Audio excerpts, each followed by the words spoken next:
but the Phillies are hot. All right, they take 2 or 3 for the Mets.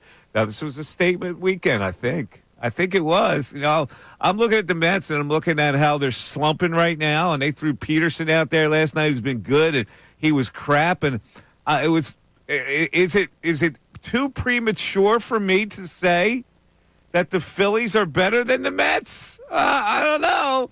With the rotation and what the Phillies present lineup-wise to the Mets, and we're going to compare them. Both bottoms of the lineup leave a little something to be desired, but the Phillies got 3 hits from Sosa last night, including a bomb, and then an RBI single from my boy Otto Kemp, who's playing left field now. Listen, I'm going to tell you right now. People go, well, see, Bill was right. You were playing Otto Kemp in left field. It's not a matter of who you're going to play out there. It's a matter of whether they're going to be effective playing left field. And I think it's a really touchy situation to play Otto Kemp in left field. I'm going to tell you right now that it's tough to throw a guy out there in the major leagues. And Rob Thompson said before the game he looked good shagging fly balls in BP. Well, the first fly ball he got yesterday, he looked a little shaky on. I'm going to be honest with you. So we'll see how that transpires. Now they're going to platoon Otto Kemp with Kepler out there in left field. And at first base, I have no idea what they're going to do. They played Buddy Kennedy there last night, and despite the chance of Buddy, it didn't look that formidable in the bottom of the lineup. But I'm looking at the Mets, and I'm looking at the Phillies, and I see in the bottom of the Mets lineup last night, they go Torrens, Tyrone Taylor, Ronnie Mauricio struck out 3 times, and then Acuna. Now, that stinks. I got to be honest with you. That doesn't look like a great bottom of the lineup for the Mets. They're obviously top-heavy, as are the Phillies, who last night played Kemp, Sosa, Kennedy, Rojas at the bottom of the lineup. Pretty much even Steven, but the Phillies came through and the Mets didn't. So I'll ask you again. The question is, did you look at these 2 teams in this series and say, you know what, I think the Phillies are a little better than the Mets, and if they're a little better than the Mets, they're in the position to get a bye in the playoffs. Ray Dunn is here with me today. Ray, did you come to that? You were at the game last night. Very exciting time. Packed house, three nights in a row. Very exciting, especially with those home run bombs last night that the Phillies hit. Were you looking at these 2 teams and saying, maybe the Phillies are better than the Mets? I'm not to that point yet. They're back not at the same level of contender as the Mets after this weekend. They've shown they can actually beat the Mets, which for a while there had been a struggle for them. I still think there are holes in this team, and there are things with this team that the Mets have that the Phillies don't. I look at that top 5 of the Mets lineup right now, and it just strikes fear in me every time it comes up, especially Lindor. I think I'm going to be having nightmares about Lindor against the Phillies for the rest of my life. But they do take 2 or 3, which shows they can beat them. Again, they hadn't done that since London last year. Coming into this series, the Phillies had lost 10 of 14, including being eliminated by the Mets last season against New York. They're able to take 2 or 3. I think we saw last night the biggest thing I take from the weekend is that the starting pitching advantage for the Phillies against the Mets appears to be real. And we had talked about that being an advantage for them all year long. But if you looked just strictly by numbers so far this season, the ERA for that starting rotation for the Mets was better than the Phillies. The names on the paper certainly give you the advantage for the Phillies, but so far this season, numbers-wise, it had gone to the Mets. And I think this weekend you saw Wheeler didn't have his best stuff. He still gave you 5 innings where he didn't allow a run. And last night, Luzardo, my goodness, every time he's faced a good, really good NL lineup, whether it be the Cubs, the 2 times he's faced them, the Dodgers, and now the Mets, he's found a way to shut him down, and he's been a big game pitcher for them. And we keep having discussion, who's this playoff rotation going to be? You saw the luxury of that conversation last night where Juan Soto looks like he's tipping his cap at Luzardo after he gets him out. Mm-hmm. And that's right now one of the best hitters in all the sport. So I think that's what I took from the weekend is that your starting pitching advantage that we talk about going into the postseason, it's very real against this Mets team. It's very great to see.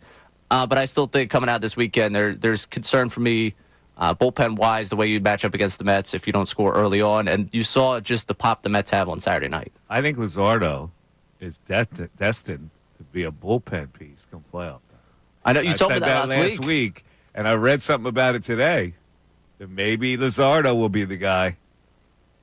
You could imagine it when you see the way, if you think about the situation where you're going to face a couple of lefties in a row and a couple of big-hitting lefties, you bring him in, you feel like he's going to be able to silence those bats, especially the way his stuff can play up. And I think a world we could get to. When you look at Suarez right now is pitching at an all-star level, and again, really only that first start. Other than that, he's been tremendous for the Phillies since he came back. Yeah, the big they X like factor, Sanchez. big X factor here is Bryce Harper, and I don't know what to make of this whole thing.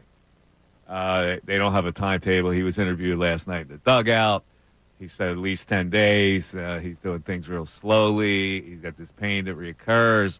I don't know why it wouldn't reoccur. That's my problem with this thing. I don't know why it wouldn't reoccur. He said it felt okay last year, and then it felt okay starting this year. He was bothered by it last year. He started okay this year, and then it came back. I don't know why it won't come back. So that, to me, is the major X factor. They need to get him back in the lineup. Yeah, I mean, if we're talking about this team's chances in October, I don't think anyone would feel comfortable with them going to the postseason without Bryce. I mean, right now, what we were talking about for that lineup last night, Otto Kemp's in left field and Buddy Kennedy's at first base. Now, let's get me to you, because you put a tweet out there. You weren't exactly happy with the Otto Kemp move in left field. No, I was not. No, I was on the air when the lineup came out yesterday, and I was in disbelief that last night of all nights would be the night to try putting Otto Kemp in left field. I'm fine with him being in the lineup because immediately as the game's happening, it's the one that's a one-hopper to Lindor. That was a tough play for Lindor. Goes off his glove, run comes in, and never doubt Otto Kemp, man. Can't believe it. This aged poorly. And it's like, I never said I didn't want Otto Kemp in the lineup. What I said is I didn't want Otto Kemp in left field. Especially when you're putting him in left field and your other option at first base is Buddy Kennedy.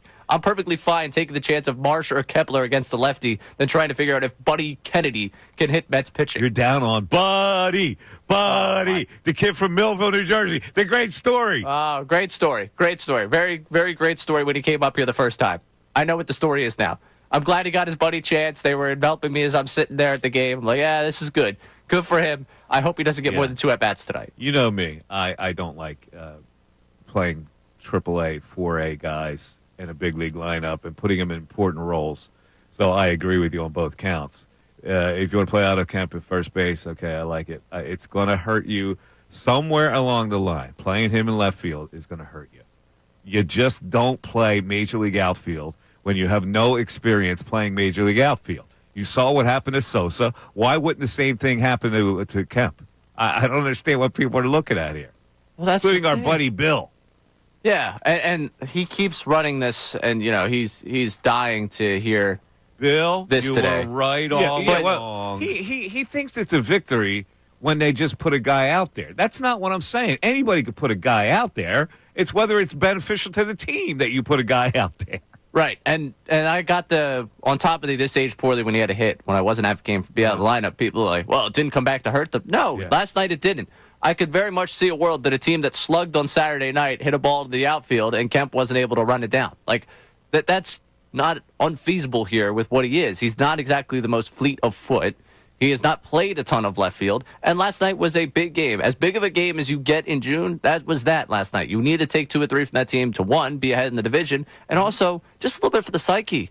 This is a team that's owned you over the last 365. Like, you needed a little bit of the psyche. Yeah, we could take this big game against the Mets, and I was not in favor of having a guy out there in left field that had not played the position at the major league level. It's going to hurt you. Look at this. You know what you're talking about. Bill's right. You play Otto Kemp in left field. No, I don't know, man. I have a lot of respect for major league players, but I don't. It's way beyond the realm that you just can throw a guy at a certain position or make a guy change positions during the middle of a year. And again, I'm already seeing the YouTube chat. It's not about him being in the lineup right now. I would argue your best lineup includes Kemp at first. What does it say about your lineup? Maybe a bigger question, but your best lineup includes him at first. Yeah, I hate to break the news to people, but Kemp's been really slumping. He's 3 for his last 21 with 7 strikeouts. So, this Kemp hype is, it's fine, I guess. But come on, what are we talking about here? All right, so before we go to the break, here's the way it stands right now. The Phillies have a bye in the playoffs. It's Dodgers, Phillies, and then Cubs, Mets, Giants, Brewers. Cardinals and Padres are slumping a little bit.